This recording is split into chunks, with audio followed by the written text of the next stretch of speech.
Ladies, let's finish up our discussion of counting principles by looking at combinations. So our final goal in this section is to use combinations to solve counting principles.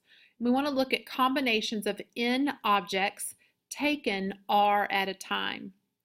So a selection of r objects from a group of n objects is taken without regard to order when it is a combination. Remember, permutations, order matters, first, second, third. But with a combination, order does not matter. So you can use your calculator to calculate n combinations of r. And I've also given you the formula because I want you to be familiar with both. So let's look at this example. A state's Department of Transportation plans to develop a new section of interstate highway and receives 16 bids for the project. The state plans to hire 4 of the bidding companies. How many different combinations of 4 companies can be selected from the 16 bidding companies? Does it matter in which order these companies are listed? No, it doesn't. It could be company ABCD, it could be company BCAD, it could be company AEGF. It does not matter. So because order does not matter, we know that we would choose a combination here. I know that we have 16 companies from which to choose, so N is 16, and we are selecting 4 of those companies, so R is 4. So 16 combinations taken 4 at a time. That is 16 factorial divided by N minus R, 12 factorial times R factorial. So let's go ahead and factor out the 16 times 14. Whoops. How about 16 times 15?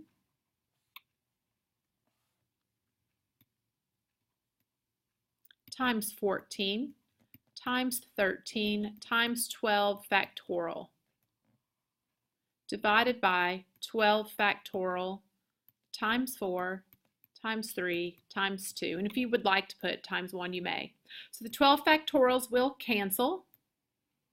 I know that 4 will divide into 16 4 times. 3 will divide into 15 5 times. 2 will divide into 14 7 times. And so if we find our product of 4 times 5 times 7 times 13, we have 820 different combinations of selecting 4 bidding companies. Now, I am perfectly fine with you calculating this using the shortcut in your calculator. The only reason I wrote out the formula is I wanted you to see how it is different than 16 permutations taken 4 at a time. Using your calculator,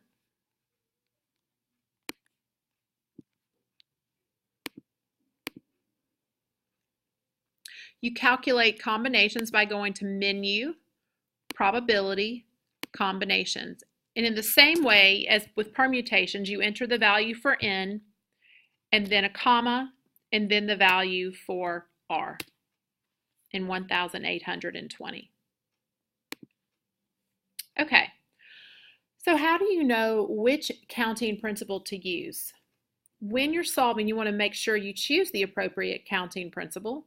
So I've given you the 3, permutation, combination, and the fundamental counting principle. And I'd like you to match them to numbers 1, 2, and 3. And once you've matched them, turn the screencast back on to check to see if you matched them appropriately.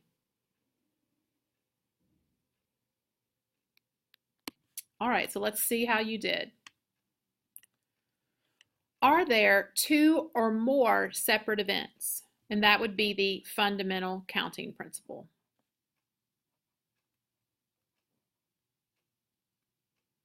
Think back, we chose between 3 different types of cars, 2 different sizes of cars, and 4 different colors. There are 2 or more separate events. Is the order of the objects important? And if order is important, then that's a permutation. Think back to the race cars.